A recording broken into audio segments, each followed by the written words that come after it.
Welcome to CooLife Podcast, brought to you by therealthingdating.com. www.therealthingdating.com. Polydor Records for out scouting. This girl grabbed my bangs and ran my head right into the speaker. Oh. And everyone here like this. Yeah.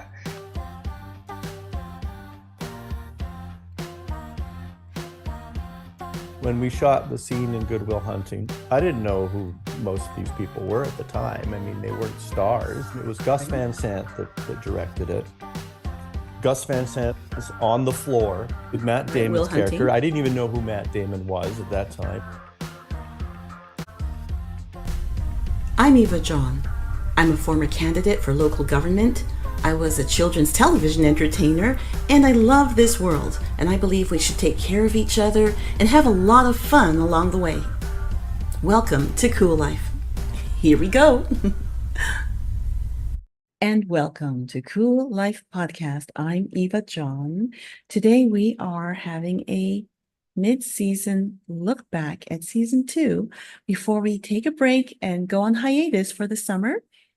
And then we'll be back in the fall to continue season 2. And to begin, we're going to take a look at my interview with Paris Black, recording artist, musician, singer, songwriter, the instigator of the charitable organization called Chill Out, which was taken over by the City of Toronto. And the purpose of Chill Out was to help kids on the streets. I am so amazed by Paris Black, and I feel truly privileged to have been able to work with him for more than 10 years. We're also going to take a look at our guest, Chika, who is an artist, painter, art teacher, and facilitator of paint nights in the GTA, in the Greater Toronto area. Just the advent of YouTube, the advent of Napster, and the advent of streaming. Do you feel that streaming has damaged the music industry? 100%. 100%. So my first project was done on vinyl. And if I wanted to change anything about a song, I'd have to call the label and say, do you have the masters? I just want to, tweak this a little bit, tweak that a little bit. The next album was being done on CD, this compact disc form that we all know so well now. It's in the past now even. So I thought, wow, if this can be just digitally copied, then music's not really safe. When Napster came out, where there was people at the top that made their millions of dollars a show, people at the bottom playing a few bars, people in the middle, you could still make up to $1 million a year as a sort of a middle-class rock star, which is sort of where I was.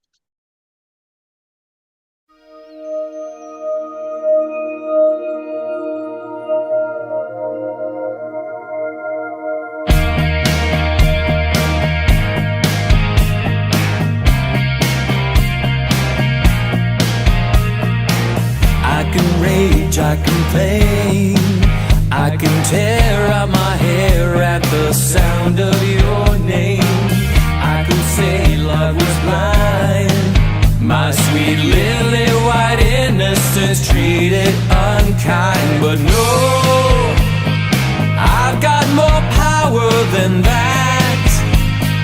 I made it happen, I chose to get wrecked on the rocks of you. Take the hard knocks of you. What did I really expect? I got wrecked. CooLife Podcast. I'm Eva John, continuing our conversation with Mr. Paris Black. Paris, can you please tell me your website? That's parisblackofficial.com. For Canadian musicians, for Canadian artists and musicians, success often means living and working in the United States. What was it like for you as a young musician when you had that opportunity to live and work in the United States?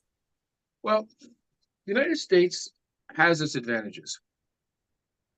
And the one thing about that is that Americans are by nature risk takers. Right. And they'll invest in what they believe in.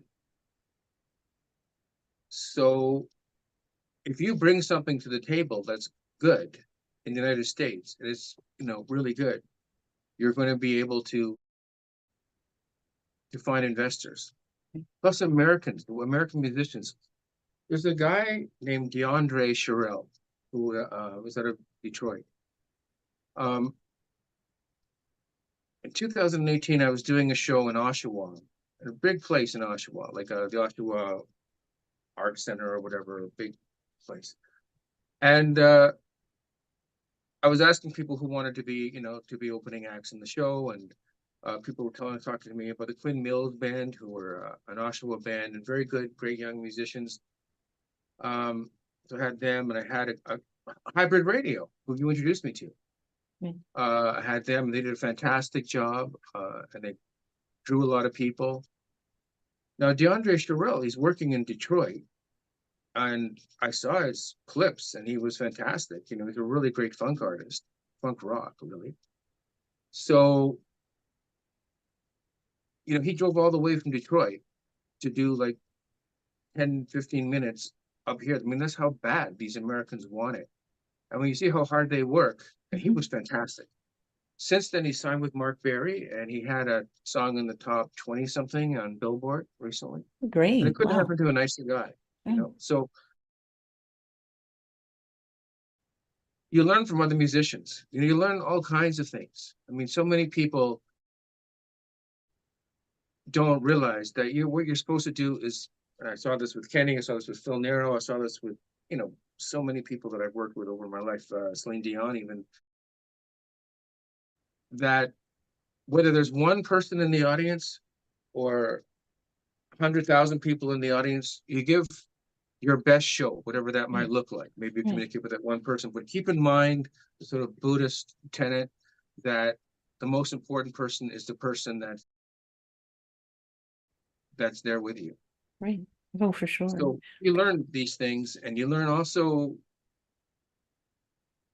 you really have to do your research, like you know, with the performers that you get involved with. So of course. Now, for working in the States, that's something that you've done in earlier parts of your career. yes. Now, there's been a global change of landscape and all the relationships with different countries for artists. And the United States is not the same place it was, 10, 15 years ago. 8 years ago, 30 years ago. Yeah, but I still say it's a big change. Like, could you see yourself living and working in the United States in the future? well, probably not. Hmm. But that's because there's not Medicare or not healthcare there, not universal healthcare and stuff. And I saw Well, I mean, they have Obamacare. They do have that. Obamacare, but still, I worked with I was working in Florida. I knew this guy named John Darko, and he was actually a friend of Obama's. He was a senator from the Illinois Senate. Hmm. And we used to shoot my show a lot of times at his mansion on the beach. Wow. So this guy he came from nothing, and he made his way to being a senator, and he had a hotel there as well, called the Miranda. Anyway, 911 happened. People weren't going to Miami, weren't going to his hotel. He had a triple bypass, and his wife left him. He ended up living in a room off the kitchen in the hotel he used to own. His house and everything was gone, and he died broke and in that situation. So in that way, I would say I probably wouldn't live in the United States. But yeah, it can be a for harsh artists- place. It can be harsh. yeah, but for an artist starting out, I would say in general, the United States is a better place, because that's where people will. In Canada, they can say, "Oh, that person's pretty good," but they won't do anything about it. Maybe they'll go to see your shows. In the United States, somebody that thinks that something can happen with you will definitely they'll jump on board. They'll put money behind you. They'll put you in the best place. They go, look, I found this person, this kid, and they're just fantastic. Right. And that's sort of the American way. So, I I wouldn't say no, don't go to the United States. I mean, it's probably your easiest launch pad of any place because Okay. of the way people are there. Now, there was a time when you walked away from the music industry, early 90s, and it was a while before you decided to come back. Mm. If you could turn back time, reviewing, what you did, how you did, as far as, making that decision, would you make a different decision as far as staying in the industry? Yeah, I would have definitely made a different decision. Mm. I was just a little bit drunk on my own success at the time. And they knew exactly, listen, they're investing a lot of money into performers at that time. Right? So the second album that was Morrisville and OC is the records, is distributed by Sony and getting me Mark Berry and all of this. So they knew where I was going to do best. But inside all of us, we have a different idea. So I was thinking of myself as more of an R&B performer at that time. Mhm. And they're like, I can't possibly present Paris Black as an R&B performer. I mean, you're a pop performer. That's exactly what you do. So I wanted to do something different, but I went about it the wrong way and ended up, not finishing on the best of terms with the label. So that was a mistake, because what I should have done is just worked with the label a little more, and we would have worked at a compromised record, probably something in between pop and something between R&B. The next record might have been heavy metal, whatever I was really into, but I handled it the wrong way. So yeah, I made a mistake with that. Well, I mean, I don't know if I believe in the word mistake personally. And, it's interesting to know that looking back on it, you can possibly see a different way of handling that decision, and knowing it is a rare and special thing, succeeding in entertainment, succeeding especially in the music industry. And it's so special, what you achieved. And now you have a view of the music industry a lot of people don't have, right? A lot of people guess at it, they hope and they dream. But you have worked at the highest level in the music industry, thank God, because your dreams came true and it made a difference in your life and many other people's lives. But you're also really a learned and wise man about the industry and the inner workings and all the changes we've seen. Just the advent of YouTube, the advent of Napster, and the advent of streaming. Can you tell me, do you feel that streaming has damaged the music industry? 100%. 100%. And welcome to CooLife Podcast. I'm Eva John, and today we have an accomplished artist, Chika. Oh, she is a Canadian artist who also is a facilitator of exciting paint night events. Chika, welcome. Thank you. Thank Thank you. you. I'm so excited to have you here. And for the work that you do and the way that you also bring art to others, can you tell me your website where people can find you? Of course, it's www.createwithchikao.com. That's create with Chika O, and it's oh.com. Thank you. Chika, can you tell me, what do people experience on a paint event with you?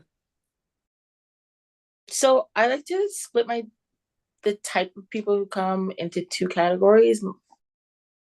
So when you can come for the artistic, to actually express and want to create art. And then some people actually come just for the social, like being in a social gathering. Maybe they're not necessarily there for the arts, but it's just for the environment that arts creates. Yeah.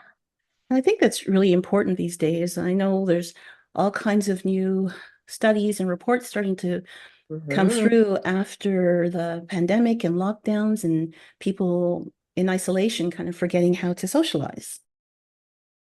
Exactly. And I think that's a nice way for people to reassimilate into society. This is a language that I feel most comfortable expressing myself in. It's I can paint you a picture of how I'm feeling better than I can actually describe to you using words how I feel. So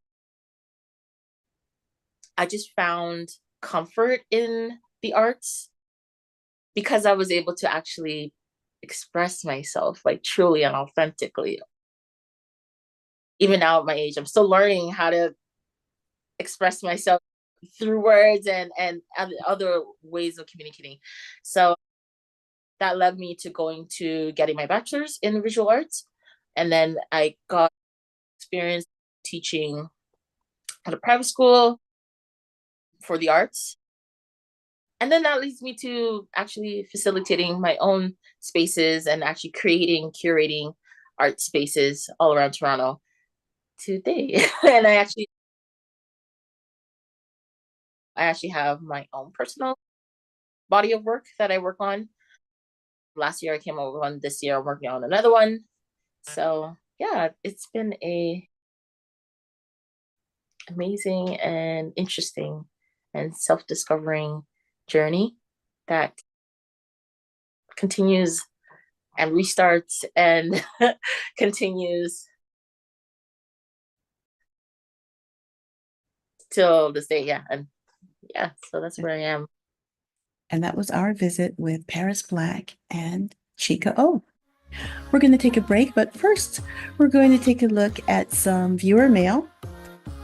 Your comments are welcome. Write us at info@CooLifeWorld.com. That's info@COOLIFE world.com. And we'll read your comments on future shows. Now, I have a comment.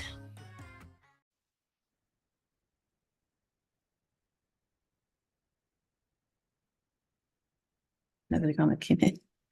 I have a comment. Going? Okay, bye.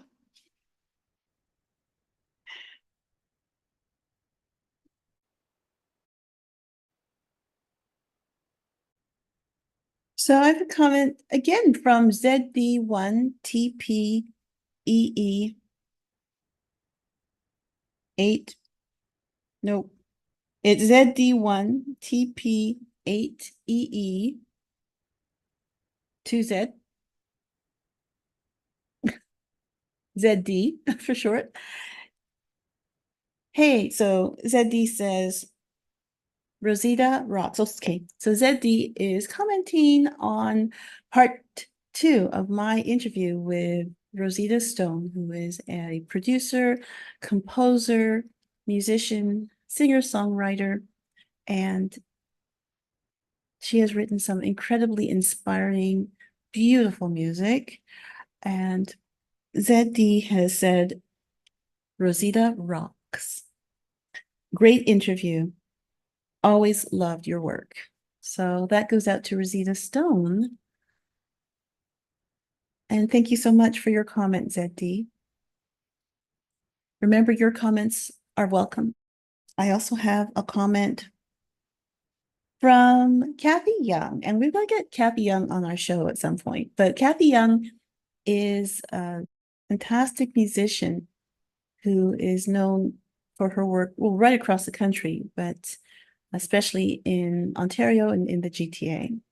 So Kathy is also commenting on part 2 of my interview with Rosita Stone. And Kathy writes, I love Rosita, very proud of her. And she mentions that the last time they performed together was at Hughes Room and that Rosita Stone joined her on stage. So Kathy Young and Rosita Stone, great musicians who got to work together, and I'm sure we'll work together again in the future. And so now, please remember, write us info@CooLifeWorld.com, and we will read your comments on future shows. Right now, we're taking a break. We're going to hear a song from Paris Black. We're going to hear a wonderful performance live at the Mod Club. This is his performance of the song Completely. It's a very beautiful and emotional performance, and I enjoy watching this every single time. So we'll hear that wonderful song from Paris. Then we hear from our sponsors and supporters, and we'll be back on CooLife Podcast. And if I can, I'd like to bring up on this here stage, if I could, a gentleman who I like a whole lot, except for the fact that my wife has posters of him in our bedroom above our bed.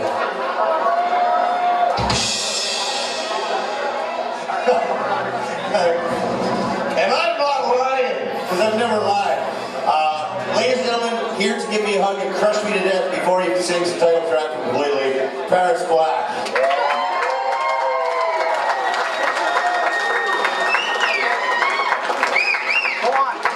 Shy or something? How about you okay when you're on the front of the stage? Yeah, on the front of the stage for this one.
Those lonely days of lockdowns and isolation are gone for good. Go to www.therealthingdating.com. That's www.therealthingdating.com. It's time to share. Share your time, share your life, share your love.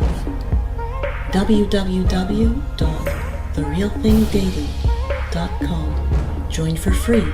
Upgrade at any time, starting at just $5.99 a month. www.therealthingdating.com. Because it's time. You're listening to the CooLife Podcast. We'll be back in 3, 2, 1.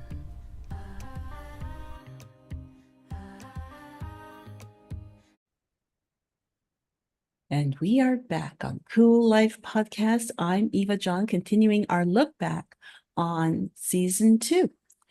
And this is just prior to our mid-season hiatus, our mid-season finale. We're going to take a break through the summer and be back in the fall to continue season 2. And right now, what's coming up next is we're going to take a quick look back at our Oscar shows. We did a pre-Oscar and a post-Oscar show with my guest musician, singer, songwriter, composer, recording artist, Jon Stuart, which was so much fun to talk movies and just let it all hang out. Yes, I wore a penguin suit. I don't know if I'm going to show that one again, but it was a lot of fun. And then we're also going to take a look at our conversation with Vittoria Gallone, real estate agent. And we talked about the economic atmosphere and the real estate atmosphere for the start of 2024. But we'll start with Jon Stuart and our pre and post Oscar shows on CooLife Podcast.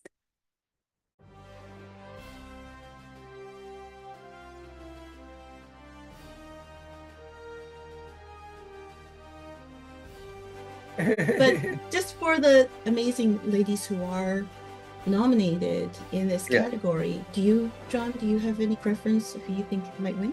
With Annette Bening, it's kind of no surprise that they chose these two ladies, Jodie Foster and Annette Bening, to play these parts. But the strong, empowered women that they are themselves in their own lives, have been throughout their lives. They're leaders in their careers.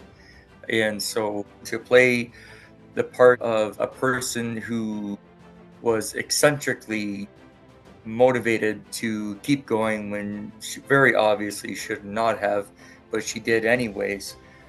I mean, Annette Bening, of course, absolutely. And welcome to the CooLife Podcast 2024 pre-Oscar show with our guest, Jon Stuart, Canadian recording artist, singer-songwriter, and performer. Welcome, Jon. Thank you, Eva. I'm glad to have this very special show, our edition of the pre-Oscar look at all of the nominees that we care about, not necessarily all of the nominees, and just to have a little fun. I've put on my penguin suit for the occasion. Lovely suit, by the way. Thank you. And it is actually a penguin suit. It is. I see that. And all the rest of it. But that's adorable. You know what? I just thought, since most people do dress for the Oscars, and I'm not that I love fashion, I kind of don't, but I also enjoy fashion. And so absolutely, as you can see. Yeah. So in this case, we're just going to look at some of the nominees that might be of interest to us. And we can start with a look at the nominees for Best Actress. Now, we have Annette Bening for Nyad, and we also have, and frankly, I hope she wins, but we'll circle back to that. Yeah. We also have Lily Gladstone for Killers of the Flower Moon. Killers of the Flower Moon, wow. And that would be 3-hour movie, three and a half hours. I think it's three and a half hours. But I think it deserves every minute, and absolutely it does. Yes, absolutely. look, if we come back to Lily Gladstone and I think all that she's contributing, and there's a huge weight on her shoulders as a First Absolutely. Nations performer, Yep. and having never seen a First Nations performer win the Academy Awards in the United States of America, Yep. Exactly. a place that, Mm. you know, the predominant culture is, you know, overtaken the First Nation culture Yeah. in so many different ways, and did not, you know, for centuries did not honor or respect the original culture of the land. And here's an opportunity, I feel, maybe not to balance the scales, but to bring a more honest reflection of the people of that land. And wouldn't it be nice, right? Now, Absolutely. Yes. also, again, we may want to circle back to the importance of the nomination for Mhm. Lily Gladstone. Definitely important, and you know, a burden maybe even for her as a performer to say that she's bringing so much more to the table just because she's representing I'm sure it is. Exactly. Yeah. so much she's representing. Now, Sandra Huller is nominated also for Best Actress, and that's for Anatomy of the Fall. Right. Not beautiful. I'd like to say I'm, you know, it's a good, solid, decent performance, and Mhm. you know, for that type of court drama, crime drama, Yeah. I'm not particularly interested, you know, compared to some of the other nominees. Not to say it's not a worthy performance, but Hmm. again, just looking at who's nominated and saying, yeah, okay, I can understand why she was nominated. And then we have Carey Mulligan for nominated for Maestro. Yeah. Maestro. And I'm expecting kind of a Maestro sweep. I don't know, Yeah. you know, Yeah. Yeah. I think so. I think so. but they're playing such an important role too Yeah. in the life of Leonard Bernstein as the wife of ... Exactly. And then we have Emma Stone for Poor Things. I find her performance a little questionable, and we'll circle Well, back to that. yeah. Yeah. But just for the amazing ladies who are nominated in this Yeah. category, John, do you have any preference of who you think might win? Net Benning.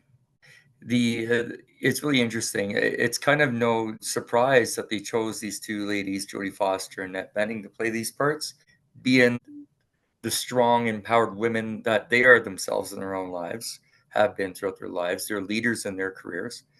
And so to choose those two to play the parts of a person who was eccentrically motivated to keep going when she was very obviously should not have, but she did anyways.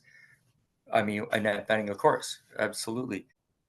You know, interesting thing is that Naiad here, I've compared it in my brain to the Terry Fox story. It's very similar in a lot of Right? ways. Yeah, it's so much that like it's there's two people here. One person's getting recognition, the other one is doing all the legwork to make sure it all happens.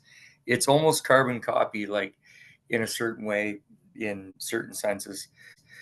Um, you know, and the drive to go forward and to never stop, and you know, and they're both based on true stories. That's the best part, you know. But it does remind me of that, though. It reminds me a lot of it. Annette Bening not seeing what's behind her, you know, was and watching Terry Fox story even years ago, the very first one they came out with in the 80s, Right. as also the one they came out with recently. In both movies, they really show how much Terry Fox was he was aggravated 90% of the time. He was so aggravated he wasn't seeing how the people around him were suffering because of what he was doing to us. Sounds weird to say it like that, but he wasn't seeing it, right? And he was getting agitated a lot. And there's a lot of points in this movie that is very identical to someone who is that empowered to do something that even though they know they recognize in the back of their head that these people are there to help them, but they're not really seeing it maybe till after the fact. Mm. You know, both those movies do that. That's It's very interesting. Jodie Foster being She brings a pushing. lot to the table. I mean, she's also She does. nominated and is basically Hollywood royalty, having worked so hard as a child. I mean, Oh, this we is what I mean. Yeah, exactly. Yeah. but Yeah. for Annette Bening in this category of Best Actress, I'd say she has a very, very interesting and beautiful trail in her career in Hollywood. She's actually the figure that is the statue holding the light for the logo of Columbia Pictures. So That's when crazy. at the start of every Columbia Pictures movie, That's her. yeah, that's her. I think it was about 20 odd years ago that That's amazing. they took the whoever the former actress was or the generic model, and they had her, they had Annette Bening standing in a room for like 3 days while they, 3D photography was a different thing back then. And That's amazing. Not too many people can say that are bronzed in. she is the ones at the start of every movie when the kind of like comes up on that figure Yeah, at Columbia Pictures. That's Annette Bening. that's And amazing. she's also married to Hollywood royalty, to Warren Beatty, That's who, right. Yeah. in his time, he was like the biggest Hollywood playboy, Yes. huge heartthrob. Yeah. They couldn't think of how would they make a movie without him. Huge Exactly. box office draw. And he's also the brother of Hollywood royalty, Shirley MacLaine. That's right. And Exactly. my father, of course, was in love with Shirley MacLaine and would announce from time to time when I was a child that not that he was planning to leave, but if ever he did, he would leave for Shirley MacLaine. So we were all forewarned, every single one of us. But Shirley MacLaine herself, I mean, she had started dancing at the age of 3. Yeah. She had done some modeling and other types of I think even news programming, and Mhm. toured all over the world. A solid performer. She has won an Oscar for, what was that? She played the mom of a young woman who was stricken with cancer, and going from a controlling person to giving way to the fact that love has to win. I think I've seen that. So that film is Terms of Endearment. That's how. That's it. Yeah. So she won an Oscar, and so it's not that the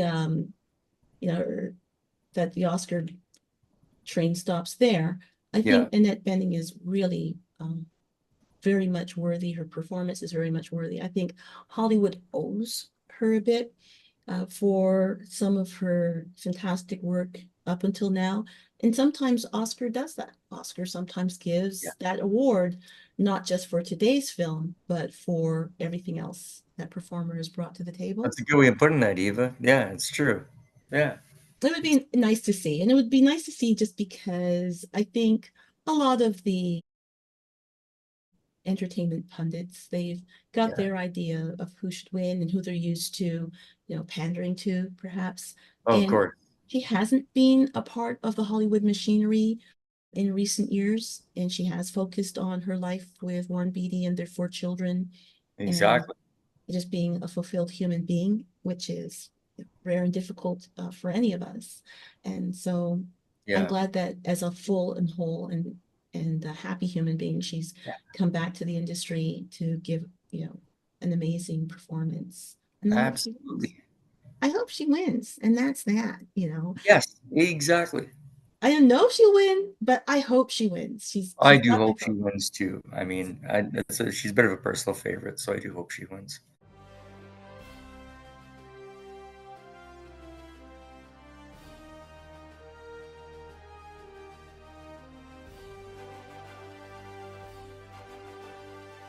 Our boy Robert Downey Jr. Speaking of bullying, I was really kind of alienated early on in the Oscars. A few minutes in, Jimmy Kimmel decided it was time to out Robert Downey Jr. about his past struggles. It was so ugly and so not about the way we try to be supportive of someone who has faced something as horrible and life-changing and sometimes ending as addiction. And I applaud Robert Downey Jr. for what he's been able to do as far as being a very public addiction. And this is a guy who won his first Oscar when he was 27 years old. like, okay. And what did you do when you were 27 years old, Kimmel? And we are back on Cool Life Podcast. I'm Eva John with Jon Stuart, continuing our post-Oscar talk. And now, John, let's move on to take a look at the winner for Best Picture.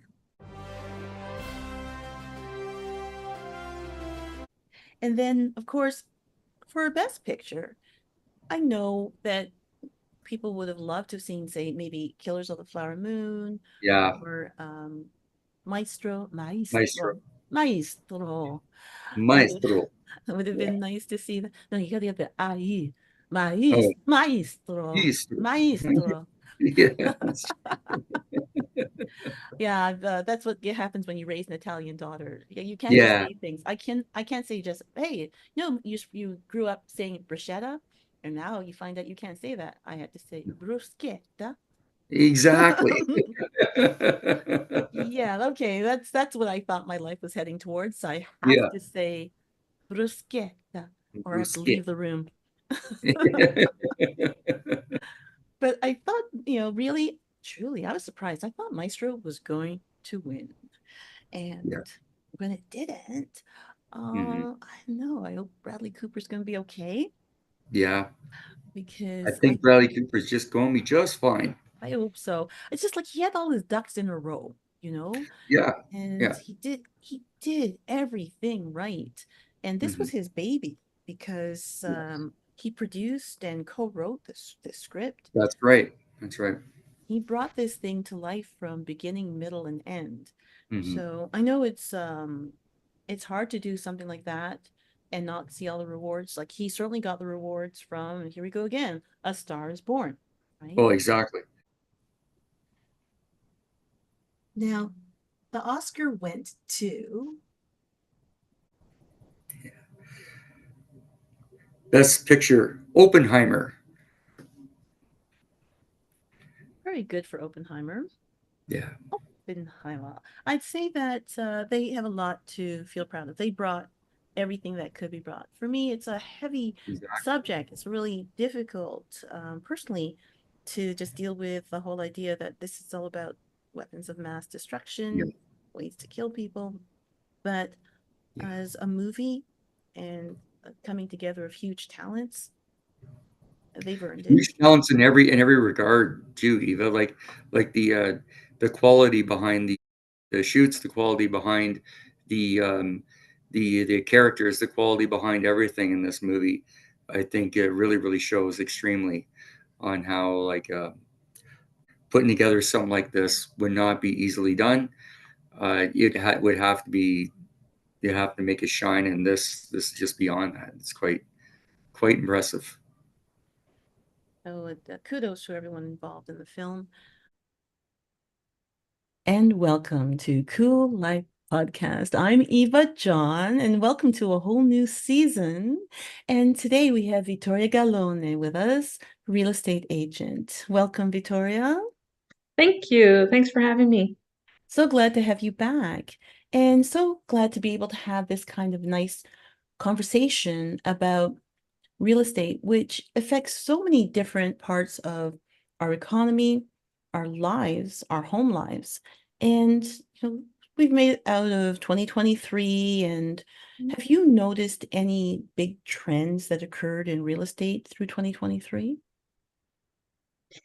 So, we have to talk about the interest rates, right? So Bank of Canada, they made eight increments, 8 changes hiking up the rates. So that's huge in 2023. Another highlight, first-time home buyers were on the sidelines because the interest hikes, as well. The rental demand was increased a lot because house prices, and of course, first-time buyers feeling that they can't get into the market as well. So those are the kind of the couple of things that stood out for me in this market. Right. And those are big ones. I mean, especially with interest rate changing.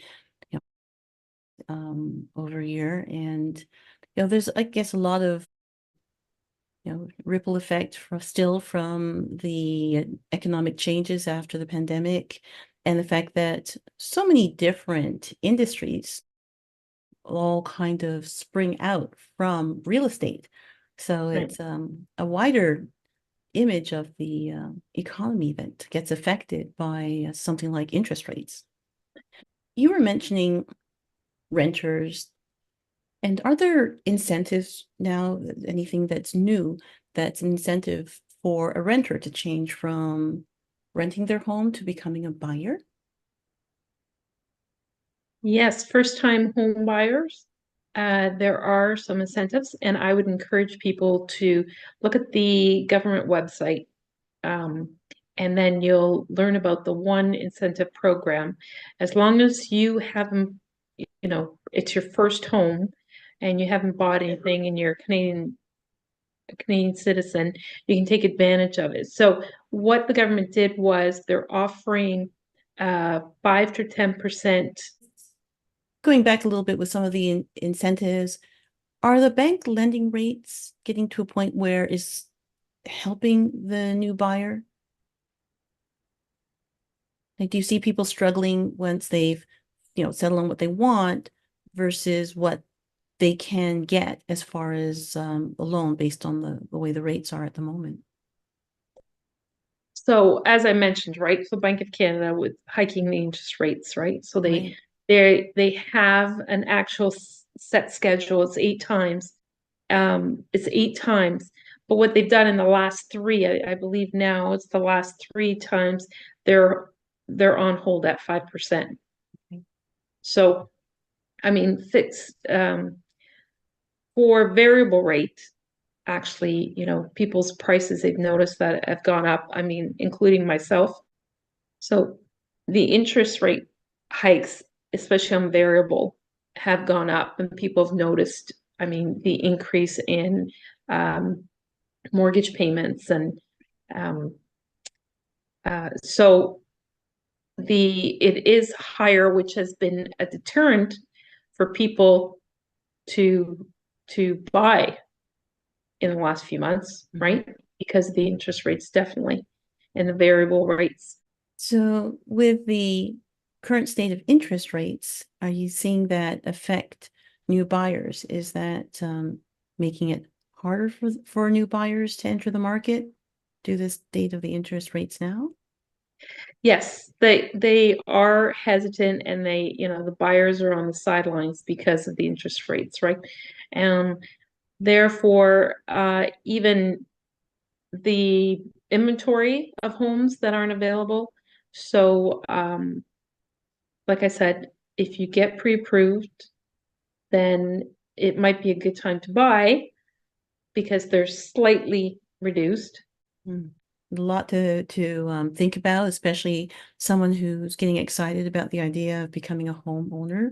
And there is quite a dance that goes on between, picking the right time and, when you feel not just you've saved up some money, you and your partner, your spouse, your family, and you're ready to jump in, but maybe the market isn't ready. So one of the things that I wonder, now this might seem a roundabout way to say it.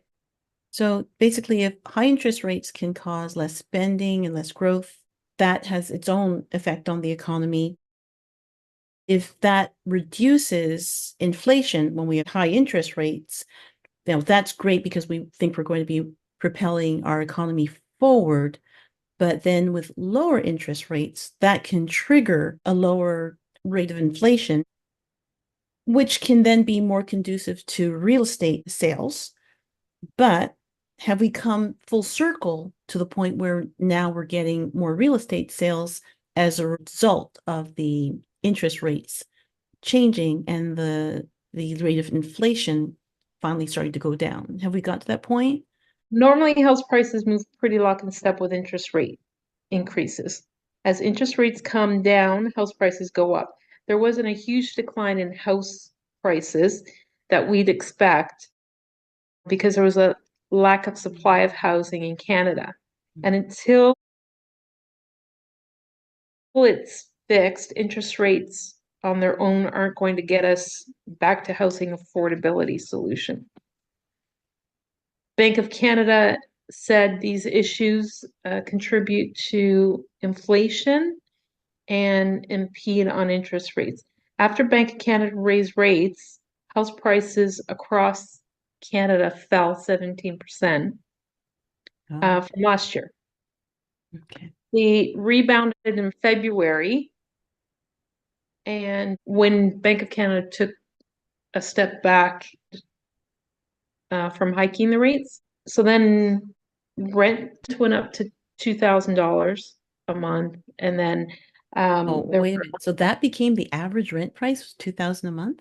Yes. Wow. That's And harsh. Yeah, the average, yeah. And house costs, like in smaller cities like Guelph and Kitchener, they became more expensive as well.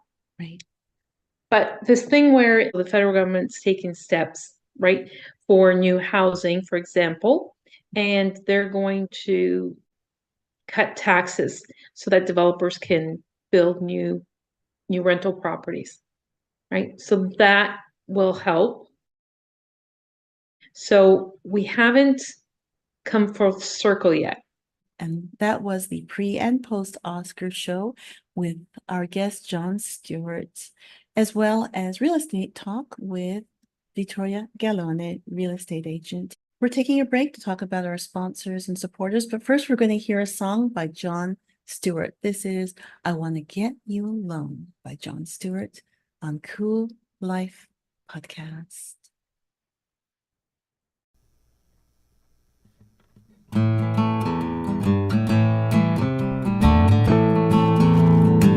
I wanna get you alone with all of your misery. I wanna get you alone with all of your mystery.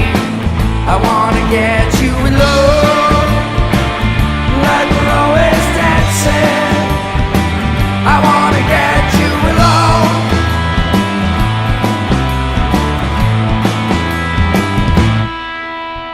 I'm tired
Those lonely days of lockdowns and isolation are gone for good.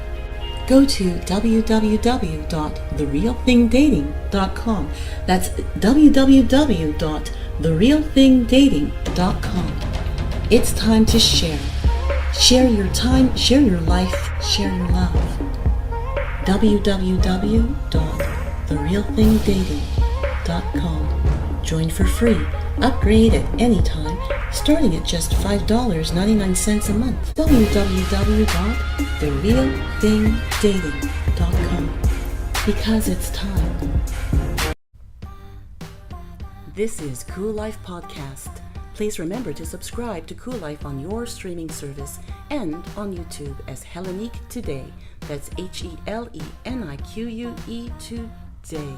Because that helps us to bring more cool stuff to your ears. You're listening to the CooLife Podcast. We'll be right back.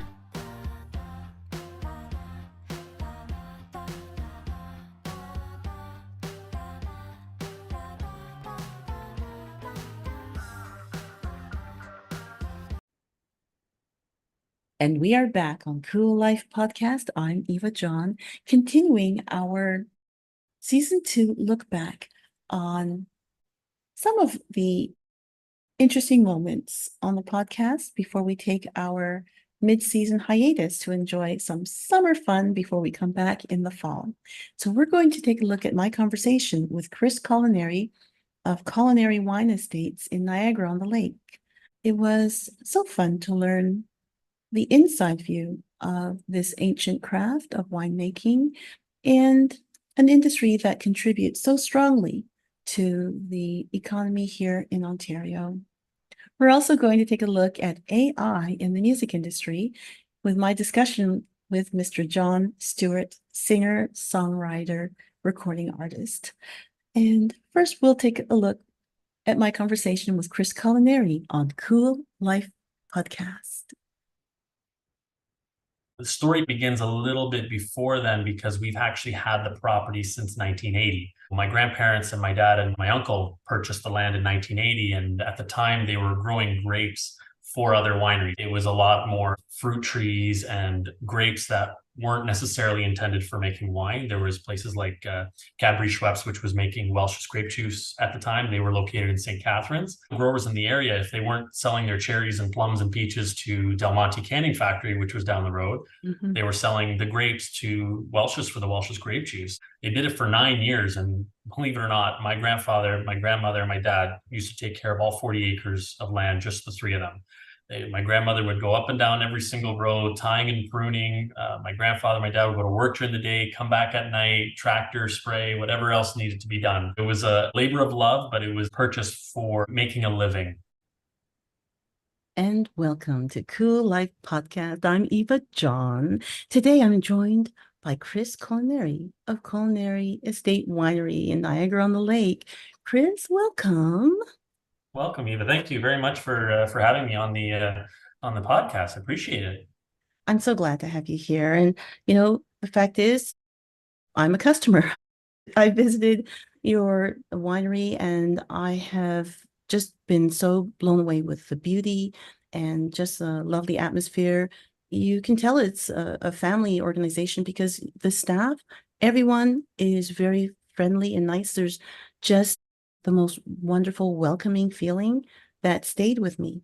And so I'm really proud. That's really amazing to hear. I appreciate that. That's what we want everybody to feel. So the fact that you felt it, that's what we want and what we want to hear from coming into our backyard. Right.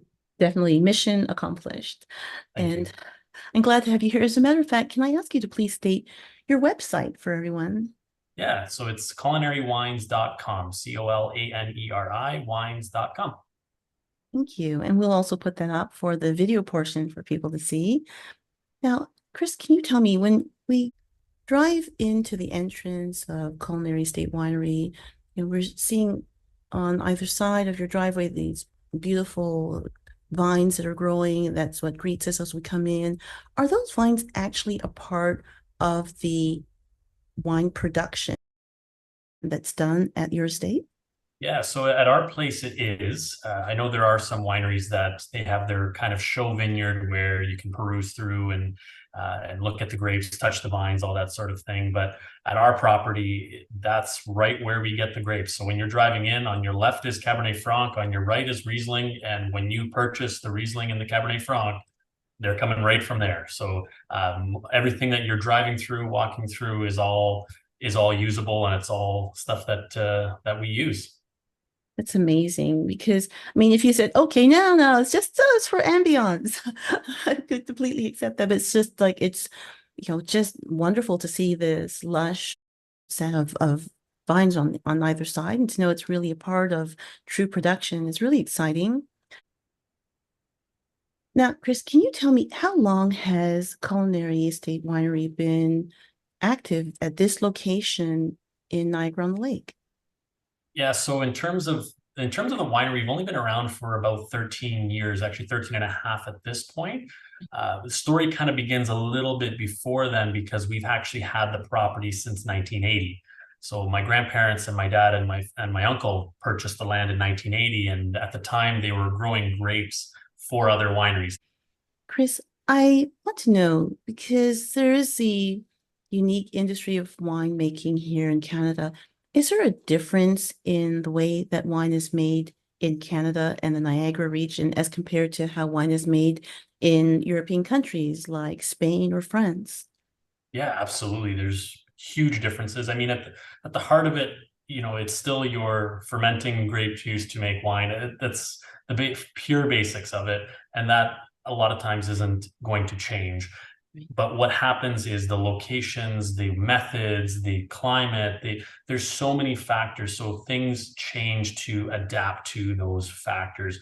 And you wouldn't even have to go, say, Europe versus here. You say Niagara region versus outside of the Niagara region, or even Niagara-on-the-Lake versus Beamsville, which is 20 minutes down the road, or where the winery is located based closer to the lake versus where we are.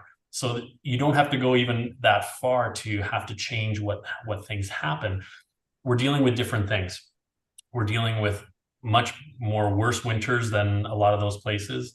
Right. We're dealing with totally different climate patterns and changes. And Niagara is a little bit frustrating in that way, because no 2 years are the same. We're dealing with completely new and innovative ways of trying to adapt these grapevines and adapt winemaking techniques, because what you do there is not necessarily what you can do here, just based on acidity and types of grapes that they're growing, and climate and days of growing season. There's so many different things you have to kind of tweak. The best example I usually give, because a lot of people know California wines.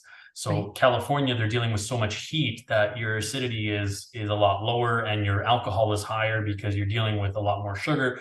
Where here, we're kind of the opposite problem, where we have the acidity, we don't have as much sugar, and so we're having to change how we grow and what we do. They're picking at night because they're dealing with so much sun, and they want the sugars to be a little lower, where we're picking into December sometimes because we can't get the sugars up.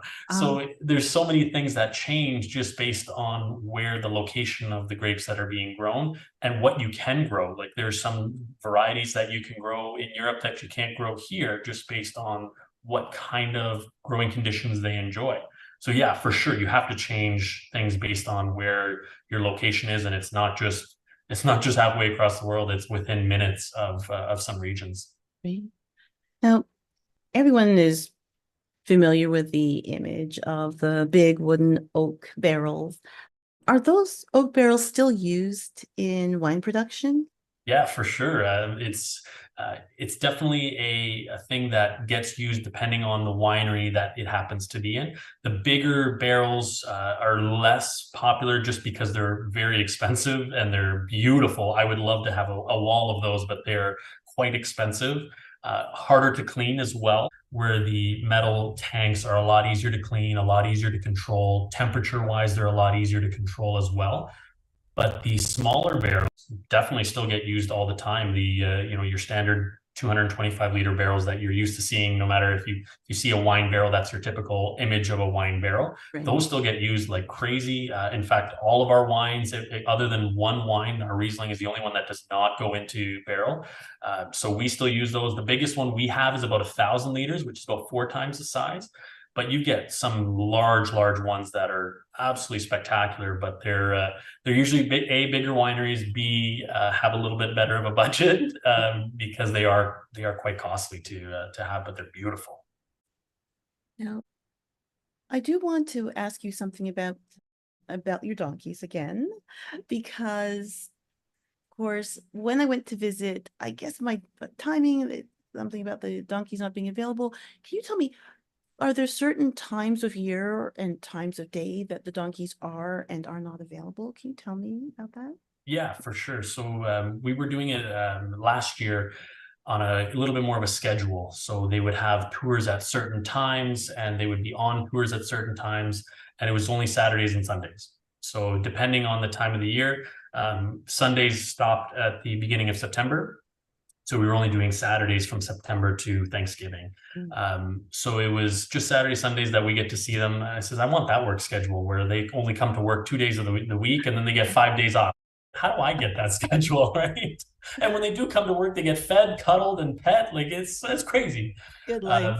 It's a great life, right? But so it's just those times where we say, okay, there's 3 or 4 times during the day where the tours will start. Those are all on our website where they can be booked. But it is definitely limited to those couple of days. We'd love to have them here all the time, but it is just those couple of days we limit them to. It's good to know. I can plan a little better next time. Yeah. Now, we have been having this conversation with you. I'm just going to say, now you have a beautiful background showing, and this is what we've been talking about. We're seeing the driveway up towards the Colaneri Estate Winery and the beautiful dusk and the building lit so beautifully and showing the piazza. And it's been dreamy for me to be able to see that in your background right now. And it conjures a lot of happy memories. On our subject today of AI and music, AI and the music industry. AI is a system that absorbs huge amounts of data and then learns from that huge amount of information and then recreates different versions of that. So for example, in the area of music, taking existing music, the performance of an artist, teach AI, what is this artist's performances like? And then say, hey, here are my lyrics. And done in that person's voice. It doesn't sound phony. It sounds legit. There's the deep fake Drake.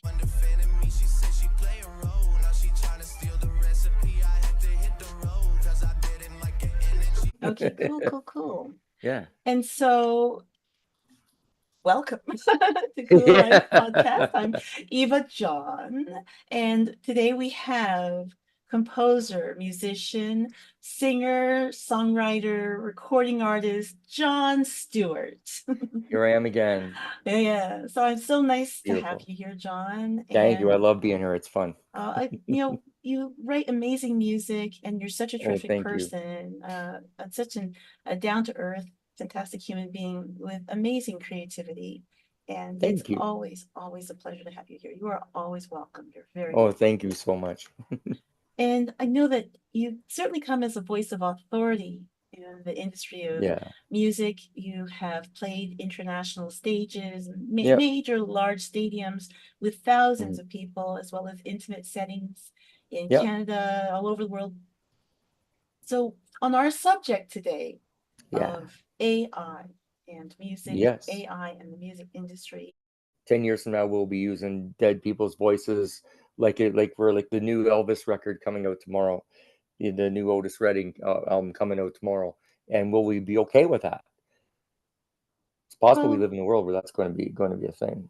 Some years ago, there was, it wasn't so much that they were using AI, but Mhm. I mean, this was, I believe, the late 80s Yeah. when Nat King Cole, well, he Yeah. passed away many decades before. Many decades before. His daughter, Natalie Cole, did a re-recording of Unforgettable. That song had been released Yeah. for radio. Yeah. And so she got nominated for a Grammy Oh, yeah. on re-releasing her father's song Father's song. Yeah. with her adding new tracks. It was her incredible. singing. Yeah, I remember that. It That was was beautifully amazing. done. Oh, yeah. And you Yeah. think that's like the time where I feel the music industry and the world had no discomfort with the No. idea of bringing back the performance of an Yeah. artist who's long gone because, well, first, that's his daughter. Yeah. And so it's the ultimate tribute to Oh, her yeah. father. And it's Yeah. also showing the special inheritance of her art from Yeah. her father Yeah. and her gift of music.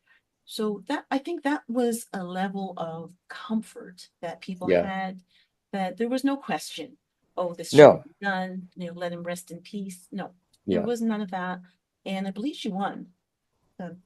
Look that one up. But the way Yeah. I remember it is that this Yeah. was a Grammy winning performance. Yes, I'll never forget that. That was absolutely incredible. It was Yeah. unforgettable. It was Yes. unforgettable. It was a beautiful moment. Yeah. But Oh, now yeah. what's happening with AI is, Mhm. somebody who has a technical ability, they Yeah. can fiddle around in a music studio and go, hey, look at what I got. And even if the artist is alive or the people who represent their estate are saying, hey, you Yeah. can't do this, Yeah. they can end up getting millions of views, getting a lot of Yep. notoriety, and Oh, still yeah. have, perhaps undeserved success by Yep. taking advantage of a world-renowned performer and the Oh, sound for of their sure. voice. Yeah. We're going to take a break. We're going to talk Okay. about our sponsors and supporters. But before we do, we're actually going to hear a new song from Jon Stewart. This is The Other Kind on So much fun. CooLife Podcast.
again. We're so confused, and times are with us. But if we can pretend that I can hear you calling, but if we can pretend my skin will shine like diamonds, but if we can pretend we're under the moon until the light takes us, I let you for the love. Teach me, angel,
the other kind.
Those lonely days of lockdowns and isolation are gone for good.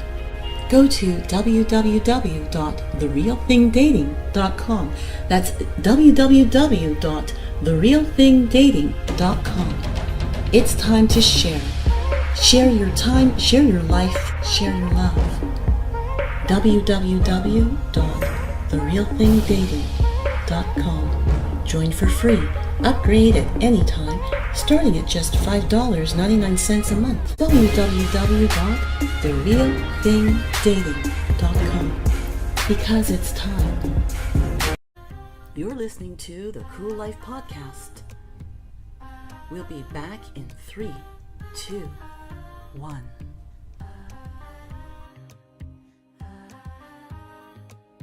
Back with more AI and music industry talk with John Stuart here on CooLife Podcast.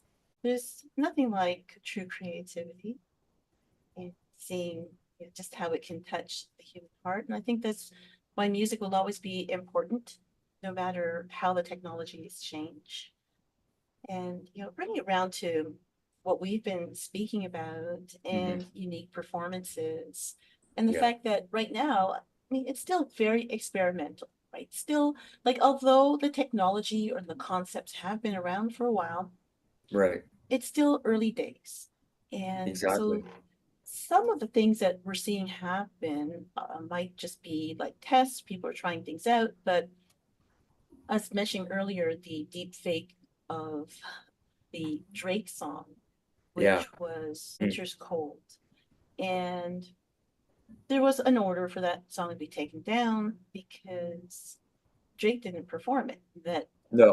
That performance sounds like him, all the characteristics of his voice, the places where he pauses and makes emphasis. Exactly. Yeah. It sounds more Drake than Drake. Yeah, exactly. And when you do something like that without someone's permission, you've stolen something from that unique performer. And Oh, yeah. it's one thing if there's something about this where it's an experiment together, or where it's like, hey, listen, let me present this to you, by the way, and what do you think? Should we do this? It's like that wasn't the conversation. And the song got millions of views. You sure did. And people were, you wondered, the audience, people were watching it, coming back and watching some more. Is it just that they don't have that care, the discerning taste to say, listen, that's not him, I'm not going to support this? It was quite the opposite. Oh, exactly. But how do you feel about knowing that somewhere out there they have the technology to recreate your song and put someone else's voice, or recreate your voice and put that into their own song? Well, I have one thought about this.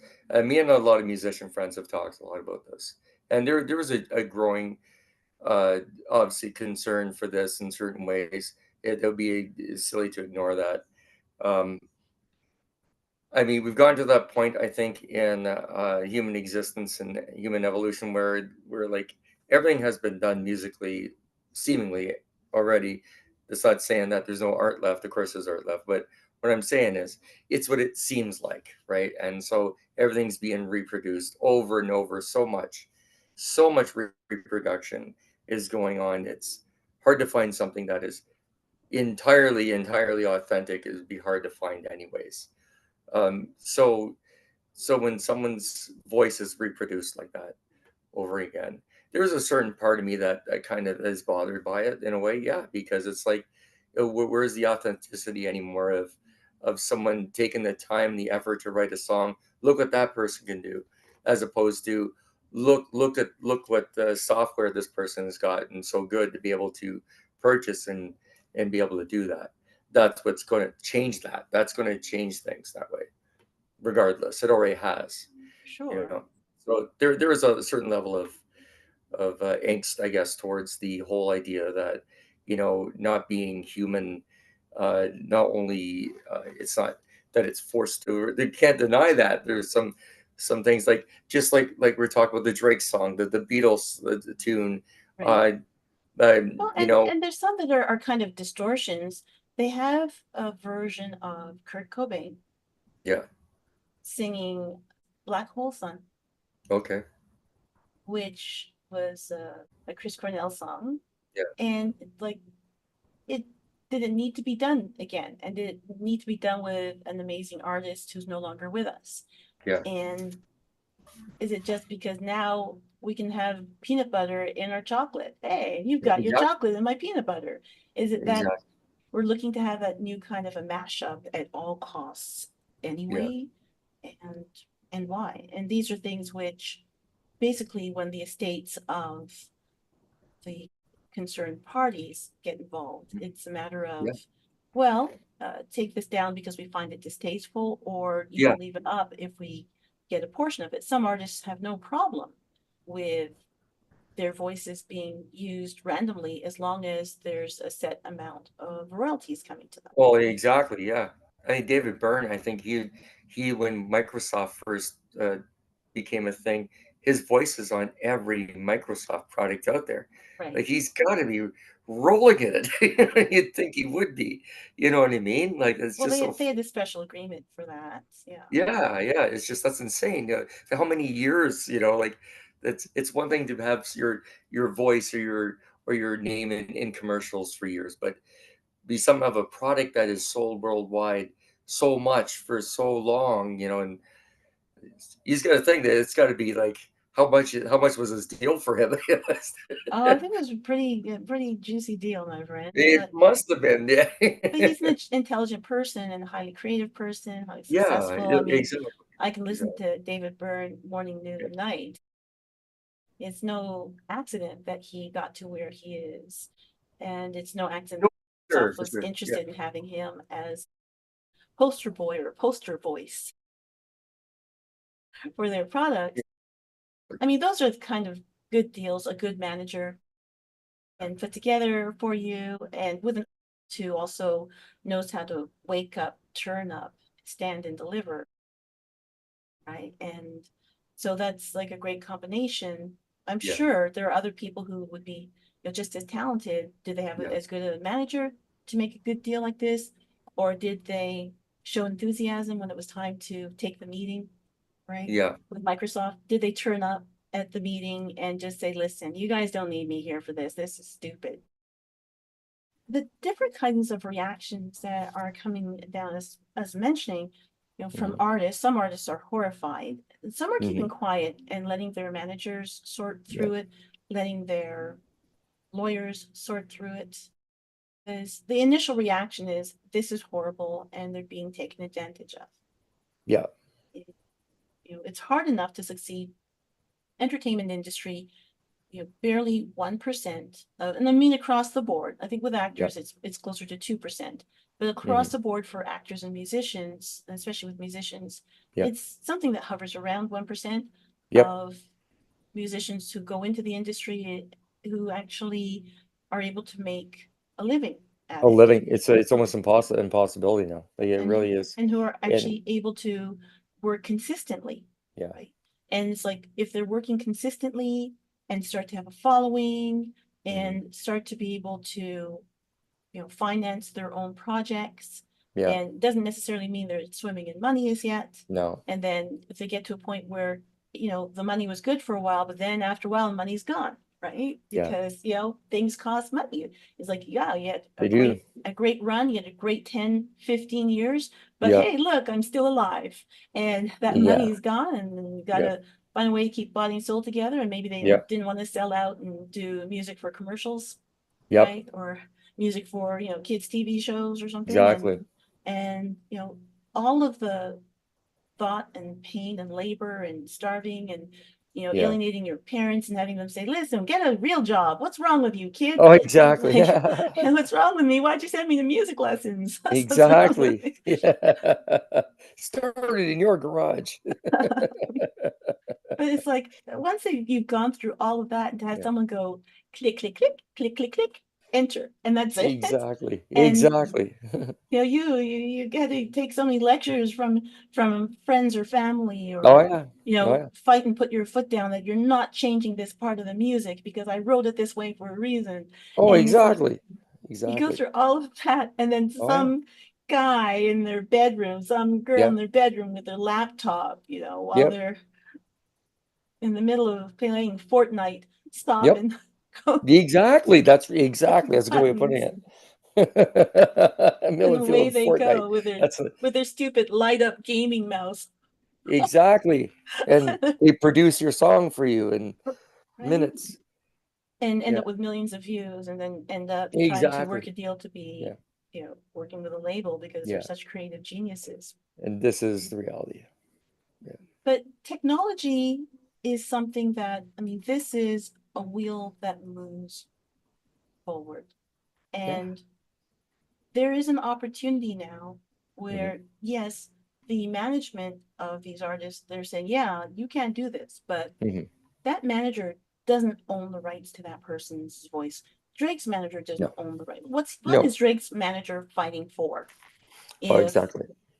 he's saying that I represent Drake, it's like, yeah, I'm Yeah. taking the sound of Drake's voice, I put it in brand new material. It's Yeah. like, well, he's jeopardizing the fact that that manager is supposed to be making a percentage of Drake's money forever Exactly. and ever, amen. How does Yeah. he get a percentage of your money if he doesn't have a deal with you? Exactly. And Yeah. so that manager, they're going to bat for their own interests, Oh, for sure. really. For And sure. the artist, the artist isn't a lawyer. They aren't a No. manager. They can't say, I will personally sue you 1-to-1. Yeah, And not at all. No. It's not going to happen. and so then the music industry is rife with all kinds of lawsuits anyway. And There it's is. like, and then on top of it, is there a chance for the managers to have a second thought, and a chance for the labels to have a second thought and say, wow, you can go click, click, click, and do we even need this artist who's costing us what every time we play Well, this? exactly. Exactly. Yeah, and that's the thing. You know, it's funny. I think it even goes. It's still. I wouldn't be even shocked to find out that lawyers are still in court over Napster. You know, like I wouldn't be surprised one bit if to find that out, because like that is exactly what you're just saying. Like it is true. You know, and this is a revolving door. It never ends. You know, there's so many legal problems with everything, even with the problems with songs in the last few years being banned and stuff. That's just a minor thing. There's many different types of like you were saying about like there's the musician, and then underneath the water that you don't see of the hundreds of people that make that happen, and the legal team behind the music lawyers are just there's so many, Entertainment lawyers. entertainment Oh lawyers. yeah. I remember the first time I walked in S.L. Feldman's office. I think it was I was about 19. Man, you saw all the gold records in there, and you're just looking at them like, wow, look, there's Brian Adams, Alanis Morissette, wow, look at that thing, thinking, yep, this is what I'm going to do. Right. No. Yeah, well, there's something about it. I mean, knowing that you have a talent, you have Yeah, something that people want to hear, and yeah, that to be able to participate in your art at the highest possible level. And exactly. that's a Yeah, normal desire. it is. I don't think anybody with any kind of talent says that they want to have that talent so they can keep playing air guitar in their bedroom. Airbrush. You that you want to. I never did that. That you my instruments were always real, but I just never wanted to wreck my nails. So and so we're gonna take a break. We're gonna talk Okay. about our sponsors and our supporters. We'll be back with more AI and music talk on Cool Life Podcast. Those lonely days of lockdowns and isolation are gone for good. Go to www.therealthingdating.com. That's www.therealthingdating.com. It's time to share. Share your time, share your life, share your love. www.therealthingdating.com. Join for free. Upgrade at any time, starting at just $5.99 a month. www.therealthingdating.com. Because it's time. This is CooLife Podcast. Please remember to subscribe to CooLife on your streaming service and on YouTube as Hellenique Today. That's HELENIQUE Today. Because that helps us to bring more cool stuff to your ears. You're listening to the CooLife Podcast. We'll be right back.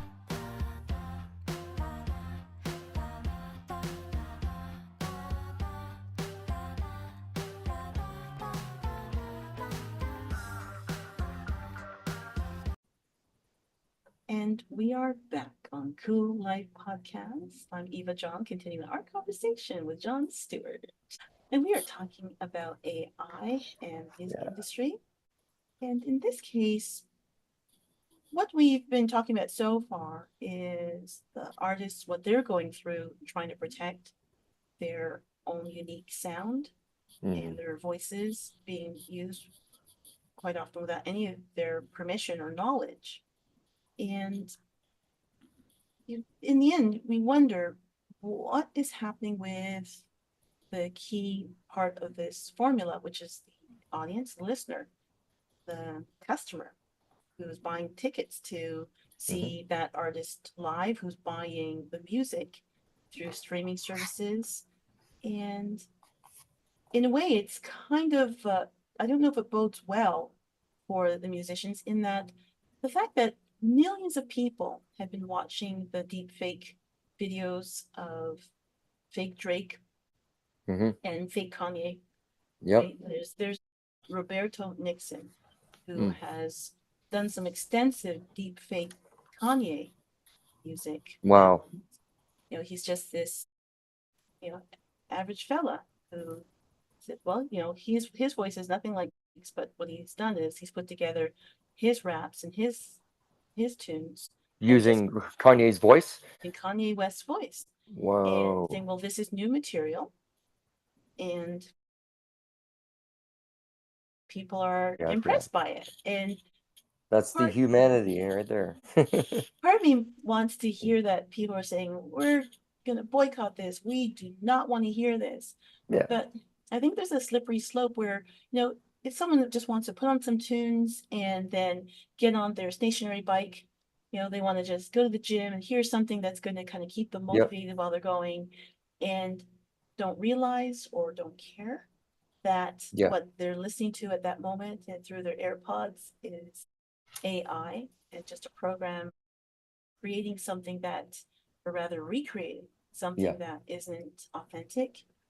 And that slippery slope, I mean, I remember once upon a time, a different slippery slope when cinemas first started to put commercials on before the movie. I don't know if you remember, the first time it happened, after several months, they actually stopped because the audience would boo and hiss. Oh my. And nobody wanted commercials because they found it offensive. We felt automatically we were a captive audience. We couldn't go anywhere. We wanted to be there for the movie, and you were force feeding us commercials, telling us to buy this car, telling us to buy that record. And people were offended. to the point that consistently in any cinema before there was nobody just sitting complacently or even saying anything positive or saying, oh, I want to hear this commercial. That was Yeah, of not course, of happening. course not. No, of course not. It was No. met on with actual anger. So they stopped. But what they did was they waited a couple years and then they brought it back. A little here, Yeah. a little there. That's kind of a general announcement about the cinema, a general announcement about the industry, and Yeah. a word from a director. Slowly slipping it back. And now, I mean, people are sitting there watching the commercials like zombies, and they Yeah. don't feel like they're zombies because they don't remember that their parents and their Mhm. older sisters and their older cousins and uncles were booing and hissing and putting their foot down and Oh, rebelling exactly. against it. Yeah. And now it's been slowly reintroduced to the point that people don't remember now. It's like a magic. It's like magic, like just subtle hints of magic dust in order to get the point across. Yeah, yeah, exactly. Well, that's exactly it. I mean, that's exactly it. They just Can't kind of deny it. You can't deny that. reprogrammed the Yeah, audience to yeah. accept this. Over time, and you know what? And these companies, I'm sure these big companies like Universal, Warner, and all, Sony, they don't care if it takes 20 years to get to that target. They know where their targets are in 20 years, right? And so of course they're going to be like that. A lot of these prominent artists, what are they Yeah. going to be doing? Not every artist has the longevity No, of no, it's someone true. like Mick Jagger. Not Oh, everyone yeah, has the no, longevity of someone like Paul McCartney. Even Paul yeah, McCartney doesn't have his longevity because they have an AI version of one of his songs. Truly, the title escapes me at the moment, but yeah, they have it revoiced. So it was made, I think, about 10 years ago, yeah, and he was like early 70s. And then yeah. they changed his voice to sound like a younger Paul McCartney singing. Does the quality of his voice changed a little? Yeah, yeah, it did. Yeah, especially by the time he was in the Wings. Yeah, Right. yeah. So what they did was they revoiced this same So the artist. she loves you, the kind of Paul McCartney. Yeah, Yeah. yeah, Mr. Shaggy haired, yeah, smooth pipes, yeah, smooth voice, yeah, yeah. and Smooth people jazz like it. voice. Yeah, exactly, People exactly. like it. And it's like, Yeah, what does that say? Now it's saying something about ageism. it, It's it saying, could be. right? I mean, Johnny Cash, Yeah. before he passed away, he did some great songs and some I think was collaborations, that the best. He sounded great. I don't know. Yeah. and it wasn't a young man's voice. It No, was no. his authentic voice. Authentic. Like this is a man that's is born of age. That And keeps experience, right? extreme experience. Oh yeah, and emotion that can come across that yeah. from a life experience that maybe a 25-year-old Johnny Cash can't quite bring. No, And exactly. I think Well, the every natural vibrato in his voice near the end of his life was insane to listen to. It was, yeah, and I feel like all stages of our life are necessary and important and yeah, valuable. yeah. But then if AI technology is going to be used to strip away that older man, older woman's voice, and in the Oh, case of Paul exactly. McCartney, to strip away the years in his voice to make him sound Yeah. younger, and people liked it, and Oh, people are interested, they want to yeah. But listen. there's one thing though too. Eva, like I think throughout history, we've had this time where like in cycles of 10 years or more, where commercialized music becomes the forefront of everything, and everyone gets out of their head about a fad or whatever, and it just happens.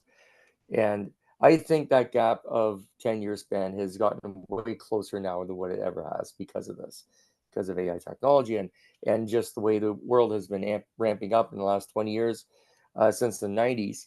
How much life has changed since the 90s is a lot, you know. But it seemed to be before that, every 10 years, we have resurgence of commercialized music.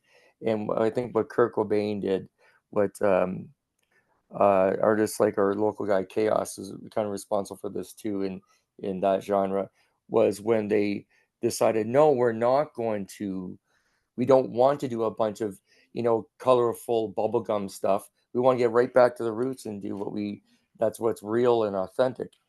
Right. And I think that's still come around once every 10 years as a resurgence where people need to be human again because they're so sick of the commercialism. But, I hope so. it's, yeah, they just, it's what happens. You get all this transistory sounding stuff and no, I want a tube noise. I want the real thing. But I think AI is the grossest example of that. I think of the commercialized world, right? It is the ultimate leap ahead in technology. It is these we've days, ever seen. to the point that anything can occur in music at this point. It's just, are we going to permit it? Exactly. And that was a look back at part of my conversation with Chris Colaneri of Colaneri Estate Winery and my discussion of AI in the music industry with Mr. John Stuart. And that's the show. We're going to hear a wonderful song by Rosita Stone, Luz Estela. It's become a personal favorite, and I know you're going to love it too. For now, I hope you have a wonderful summer. Stay safe. Write us all you want at info@CooLifeWorld.com. And have a listen to any of the episodes that you've missed from season 1 or season 2 so far. We will continue season 2 in the fall. For now, that's it. We're just going to go enjoy the sun, enjoy friends and family. Until next time, I'm Eva John for CooLife Podcast. Bye.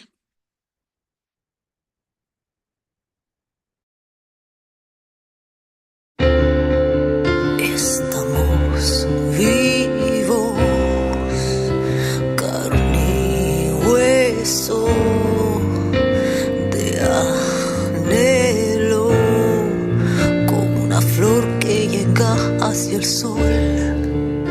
Tu sonrisa me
te preocupes, porque el corazón nunca muere. Mi vida no llores, mi vida no llores, siempre y cuando crea que nunca terminaremos. La, la, la, la,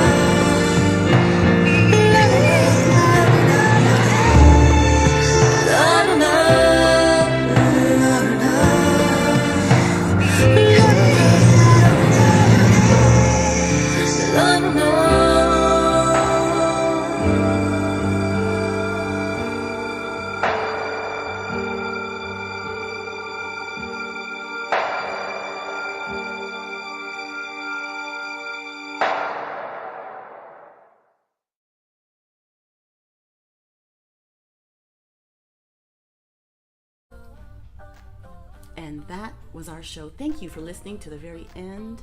Please remember to subscribe through your streaming service to get more access to our guest interviews. Also, please subscribe on YouTube to help support our podcast. Until next time, I'm Eva John for CooLife Podcast. Thank you for turning me on.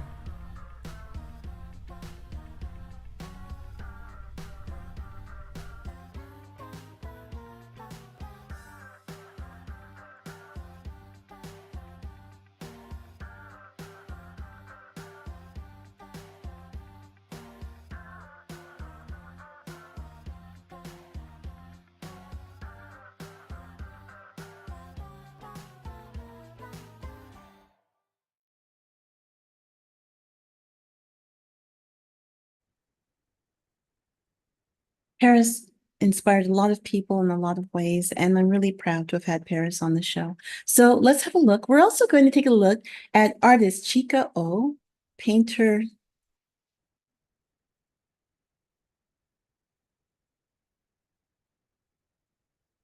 Sweetheart, what would you like to do?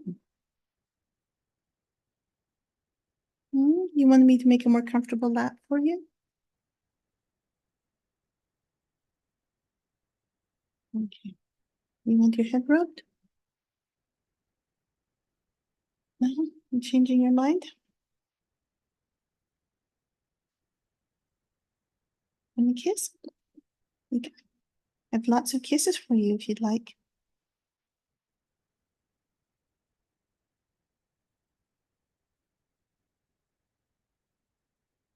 Oh, you want to take a nap here on my lap?